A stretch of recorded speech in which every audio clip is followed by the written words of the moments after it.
Hello all, welcome back to my channel. எல்லோரும் எப்படி இருக்கீங்க, எப்படி படிச்சுட்ருக்கீங்க? நான் வந்துட்டு இன்றைக்கி தமிழ் தான் படிக்கிறேன். தமிழ் வந்துட்டு 9th ஸ்டாண்டர்டில் இருக்கிற ரிமைனிங் யூனிட்ஸ் படிக்கலாம் அப்படின்னு சொல்லிட்டு நேற்று படித்தேன். சரி, அதை படிச்சுட்டு நோட்ஸ் எடுத்துடலாம் அப்படின்னு சொல்லிட்டு தான் எடுத்துகிட்ருக்கேன். நான் வந்து இயல் 6க்கு தான் நோட்ஸ் எடுக்கிறேன். இயல் 6 வந்து பார்த்திங்கன்னா கலைப்பல வளர்த்தல் அப்படிங்கிறதுல அதில் ஃபஸ்ட்டு வந்து சிற்பக்கலைன்ற டாபிக் தான். இதில் வந்து நிறைய இம்பார்ட்டன்ட் பாயிண்ட்ஸ் இருக்குது. இது ரொம்ப ரொம்ப ரொம்ப முக்கியமான லெசனு.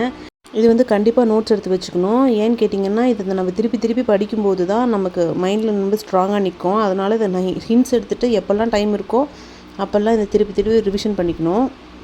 இன்றைக்கி வந்து நான் ஃபுல்லாக 9th தமிழ் முடிச்சிடணும் அப்படின்னு சொல்லிட்டு தான் ஷெட்யூல் பண்ணி வச்சுருக்கேன். பார்க்கலாம் எவ்வளோ தூரம் என்னால் முடிக்க முடியுதுன்ட்டு.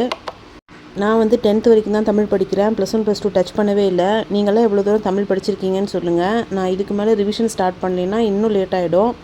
இந்த வீடியோ பிடிச்சிருந்தா லைக் பண்ணிக்கோங்க. புதுசாக பார்க்குறவங்க நம்ம சேனல் சப்ஸ்கிரைப் பண்ணி வச்சுக்கோங்க. அடுத்தடுத்த வீடியோஸில் பார்க்கலாம். Bye bye, take care.